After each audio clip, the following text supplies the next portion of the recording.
Welcome to Garden Wise Adventures. My name is Malie, and today I'm really excited to be here with Melinda and Bob in their beautiful landscape.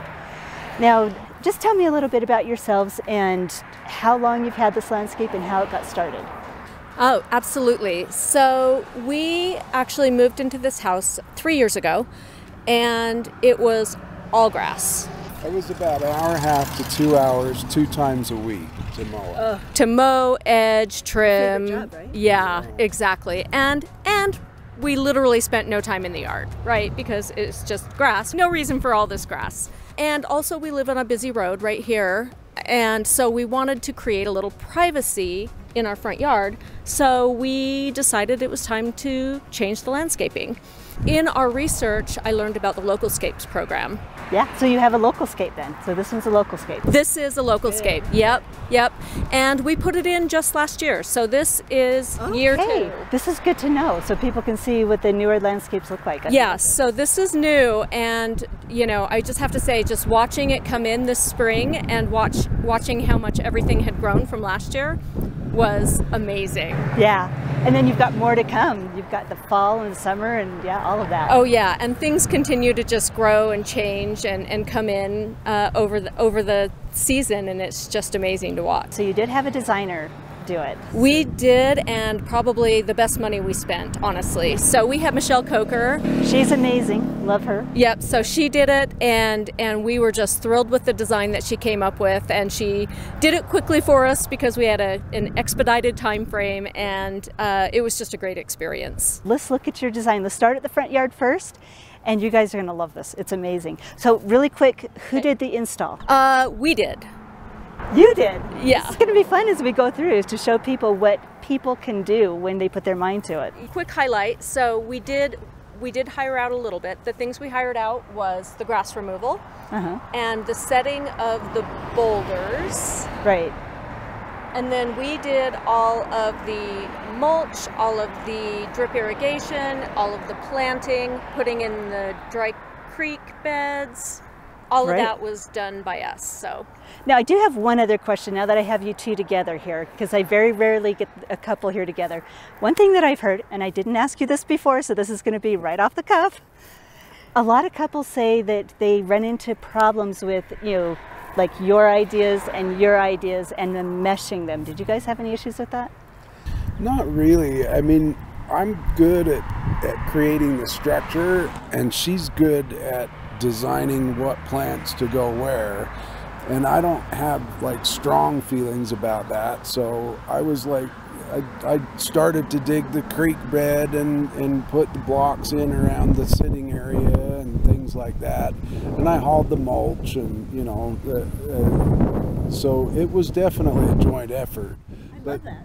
She was definitely more into the plants and which ones she wanted and stuff like that. So you played off your strengths and gave up the rest then? that was exactly what happened. We both knew our parts and where we did well, and we really are a good team that way. So I love it. Very lucky. That's exciting. Okay, let's see what you've done now together. Okay, sorry about the wind, everybody. But okay, let's go over some of the plants. What are your favorite plants, and what would you do different? Oh my goodness. So some of my favorite plants that were just complete surprises, and the ones out front are not blooming yet, but I have some out back, so I'll show you. It is the bluebeards. Oh yeah, those are gorgeous. And the bees just love them. You can go out to the bluebeard at any time and it'll have, you know, 50 bees just buzzing around. So that makes me perfectly happy. I have like a whole bunch of penstemon in the yard as well. Also so amazing. I love the salvia. I just need to find ways to trim it so that I can have some blooming and some trim back at the same time, you know. That's a hard one. Salvia is, you know, it's got its seasons. I love all of the sedums and different types of succulents. I've got a bunch of those going in the yard, and the thyme around the creek bed has been amazing because it has spread so much. It's just doing its job completely in just like filling in the space. Started out, they were just little 2-inch cups. You know? Yeah, I think I planted like last year. I think I planted 30 of them around, and you can see they just have filled in all around the beds. You picked the right varieties. From what I you know, I had a landscape maintenance company, and people talk about ground covers and how they're supposed to choke out weeds. But when you get the little short ground covers, they do not choke out weeds. But when you get them this tall, that's when you start to get the shading out and start seeing less weed pressure. Have you noticed that? Absolutely, absolutely. And then the mulch, of course, does an amazing job with that as well. Yeah. And then the thyme is actually just now starting to bloom. You can see some of it starting to bloom there. That pink color along with the yellow of your sedums. Yes, the sedums are beautiful. Oh, and then I started some milkweed last fall. So I've got some here and like a couple of other areas up front and some in the back as well, because I was really passionate about saving the monarchs and creating a little butterfly garden here. Now, do you have the water, I do have a little water source in the back. So you could be a Monarch Way Station then. I actually applied and registered to be a Monarch Way Station, and my sign is on the way. So really, really quick, what are the requirements? So you need to have at least 2 types of milkweed in your yard and 10 plants, and then you also need to have a certain number of perennials in your yard. Your plants can't be too dense, right? Okay. But they do need some protection. And then there's the water source. So you've got to have a water source. It's not that hard. I love it. No, it's not that hard. And, you know, I went in and checked, and aside from just having that water source actually done, I was already ready to go. So I put the water source in and I'm done. That's another thing I love about Localscapes is people are unintentionally, maybe unknowingly, or maybe knowingly, making a habitat for birds and butterflies, bees, pollinators, all the beneficial insects. You can see the hummingbird on the sunflower. He left. Oh, he just took off. So these are definitely remnants from when we bought the house, and we just left them because we love them so much. So you think you're seeing a lot of sunflowers right on this view, but then you walk around and it just gets more and more and more. Can you imagine what this is going to look like? The sunflowers are actually pretty easy to deal with, because at the end of the season, I just take them and cut them all off and stack them up, and the seeds just drop. And so the next year, I actually have to thin it out along here so that I can get my little side-by-side through. Otherwise, they grow into the driveway a little bit. I really wanted a creek bed because I wanted something to kind of break it up. And I just love the look so much. And so had a lot of fun putting in the creek bed. We actually have 2 of them, both of them off of our downspout. So we have one here, and then we have one over here, which I can show you in this front bed as well. So lessons learned from a plant perspective as well is certain plants are not doing as well as I would have thought, like these blue fescues. Some of them aren't quite as happy. Yeah. I loved the idea of them, but, you know, at some point I'll replace those. But look at the color with the barberry. Yeah, that's what I wanted. I just thought that would be a really fun contrast. I love this barberry. Maybe if you can get me the name of that afterwards, we can put that on the video. Do you know, one good replacement for the fescue is the blue oak grass. Oh, okay. Yeah, they do so much better, and they're not as dense, but they have that same kind of blue color. Okay, that's what I wanted. I wanted a lot of contrast in color and height and different things like this. The flax. Oh, my flax. That blue flax is the most stunning plant. I have 2 of them, and right now it's a little sad, but you should see it in the morning. It's so glorious. Yeah, they tend to close up some of their flowers, I think. Yeah, that one was definitely a favorite. Another favorite, I love ornamental grasses, and this Carly Rose ornamental grass is such a pleaser. I love it so much. And in the fall, it gets, you know, multiple colors of the fronds on it, and they're just so beautiful. Now here's your grass. There's your central open shape. Yes, this is our central open shape, and we love it. Which is vital to a Localscape because it really does kind of give you a rest from, you know, the rest of the plants. Yeah, exactly. And now my husband doesn't even have to mow very often. We actually moved from a big riding lawnmower because our yard was so big to a very small electric lawnmower, battery-powered lawnmower. And it takes me literally 10 minutes to mow the front and then 10 minutes to mow the back. And he does it sometimes as well, but I love it so much because it's so easy. that now it's a shared responsibility. You said something really interesting about how you chose the area for your lawn. Yeah, this was where the lawn always looked the best, and we kind of did that in the back as well. And if you just kind of pick it, we had spots in the lawn that were getting bindweed that was coming through, and a lot of Quack grass and that. And so when we picked it, this was the best part. When you come in, that's kind of right as you walk by the sidewalk when you're coming up to the front door. That's really smart. You know, the local, for the people that don't know, the Localscape concepts say you plan your turf first. Yep, and that's exactly what we did. That's exactly what we did. It was easy for us because we had a lot of it when we started. A lot of turf to choose from, yes.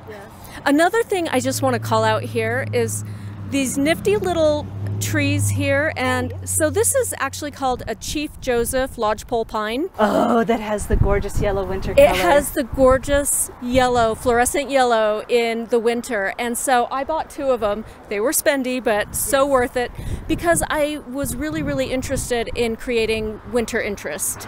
Big thing. Yeah. So what else have you done for that? So we also did that with the crabapple trees because these have the little berries on the tree that last all winter long, and so they turn bright red in the winter and feed the birds all throughout the winter. So you have months. ornaments and bird feed all at the same time. Exactly. It's perfect.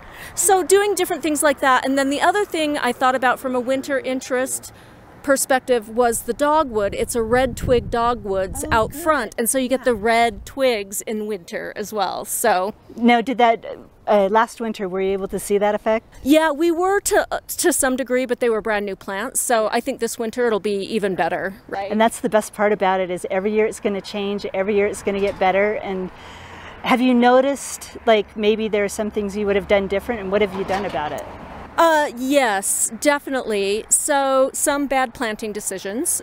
So, for example, I put in this lamb's ear over by this tree, and the lamb's ear was really beautiful, but oh my gosh, it got so big so fast that it's just kind of crowding out the other things that I planted here. One of your penstemons is gone. One of my penstemons, and then these, oh my goodness. Forsythias, it looks like. Yes, exactly. And so I have a few of those. And it's just crowding everything out, and it doesn't look great. So I will I'll pare it back, find another location for it, because I love the lamb's ear, but it's just not the right place. So people don't need to worry about being perfect from the beginning. No. You can change it. Absolutely. And we have done some of that as well. Another thing I'm going to change is over in this bed is I kind of misidentified how much shade we would actually have. And so I planted the bleeding heart over here, and it was beautiful early in the spring. But the blooms didn't last very long, and I think it's just getting too much sun. So in the fall, I'll move that probably into one of the shadier areas in the backyard and put something else there instead. Can we show them what you did with your vinca and your hostas? Oh, sure, absolutely. Yeah. I usually don't like vinca, but this was like the most amazing look. I'm going to go up on your porch so they can get the full effect here. Yeah, so this is one of the only things that is from the original property. Is we had these hostas up here because this is all shade all the time, and I love the vinca. Actually, we had it at our last house with hostas, and so I put it back in, and it is just completely filled in and changed this bed and made it so beautiful. Because it's in a bed where it's contained, totally contained. It's not going to go anywhere, and the way those hostas are just peeking out of it is, I mean, it's gorgeous. I love that effect. And in the spring, it's just full of those purple flowers that just adds, and so it's got the purple flowers, and then the hostas come in, and it's just beautiful. So your front yard is beautiful and ornamental, but what have you done with your backyard? This is where my heart sings. Let's go see your backyard. Yeah, this is my passion for sure. But we took out the grass last fall and just put down 4 to 6 inches of mulch over everywhere where we took out the grass. And I turned it into my vegetable garden. Another Localscape with mostly activity zone, which is my favorite activity zone, which is garden. Yeah, so we also put in a greenhouse last fall. That was our 30th anniversary gift. Yes. And somebody knows how to please. Yeah, absolutely.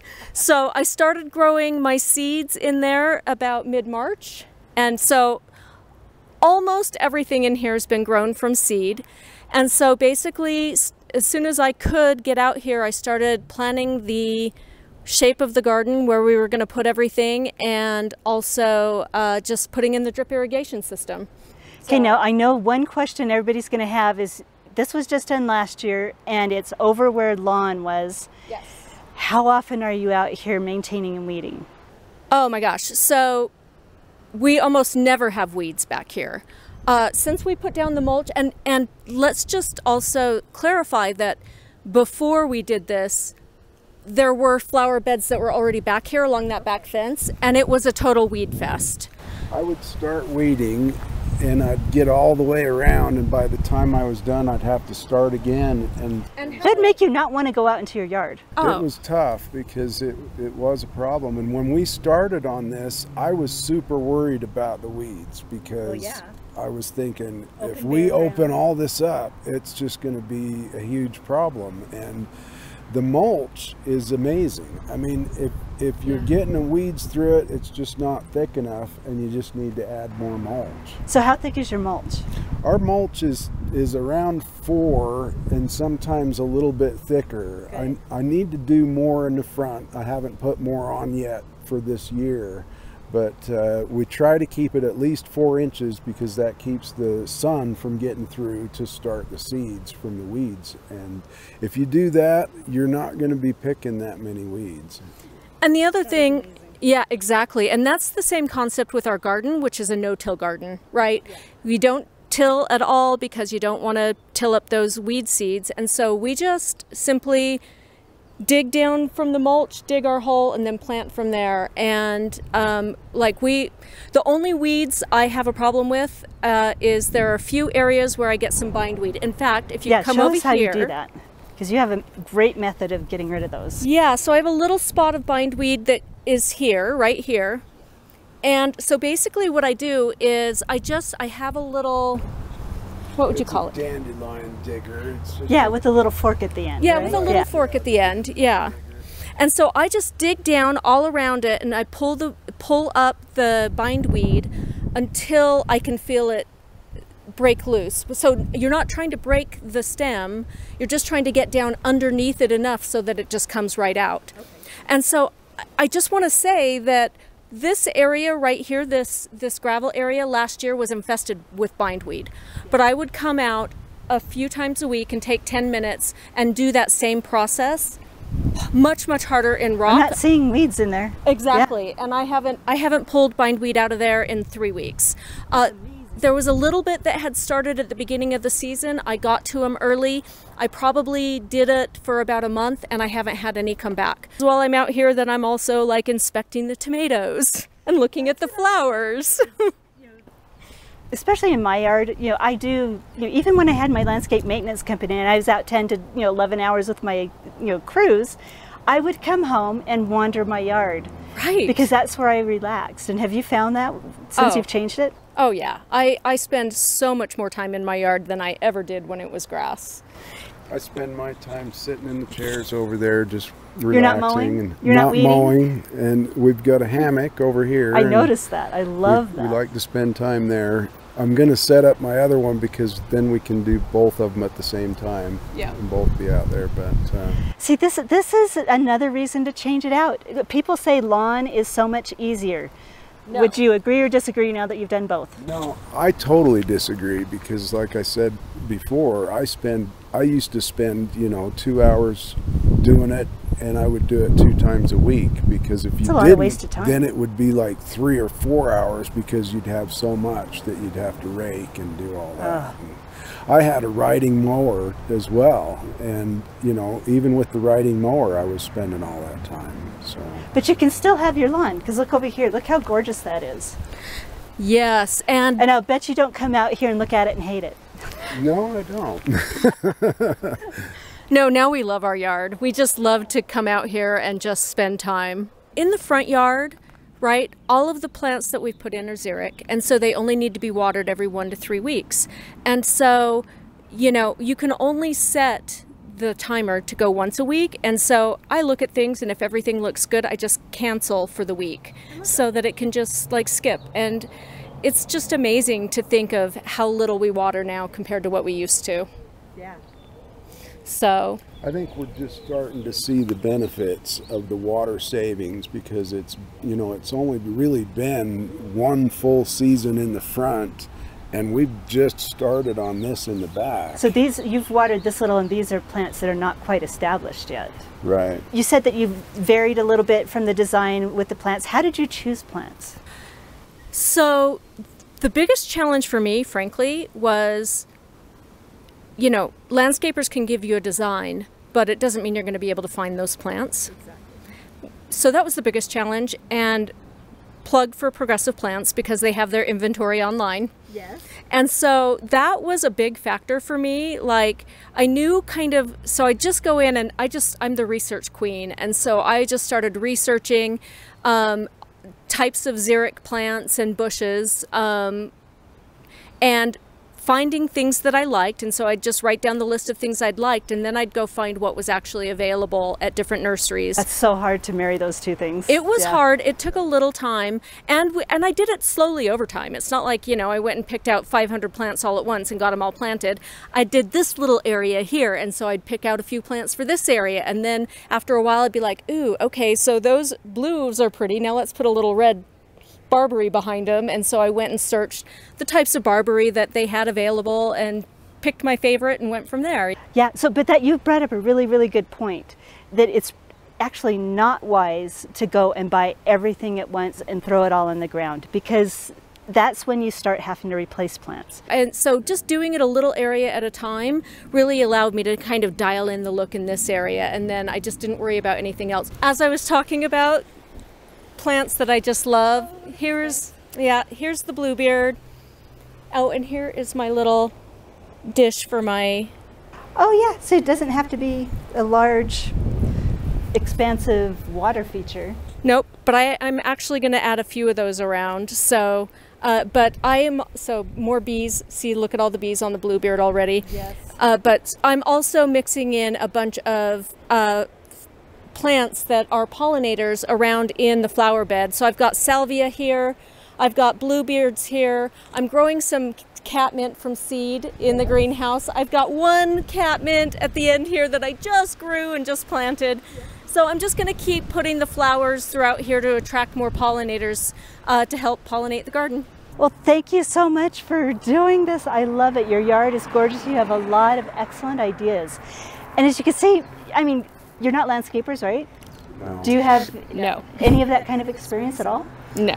No, I learned to do sprinklers from my dad, and just trial and error, and, you know. But you just did it. Yeah. And it turned out beautiful. No regrets. We did learn why not to do some things. And, Yep, and that's the way to learn. And that's the way it goes. Yep, highly recommend that anybody that is thinking about doing it and maybe a little scared, just get started. Take it in small bites and don't overwhelm yourself. I love it. So thank you so much for coming, and I hope you enjoyed this video and that you're inspired to start your own new landscape and go have a wonderful garden adventure.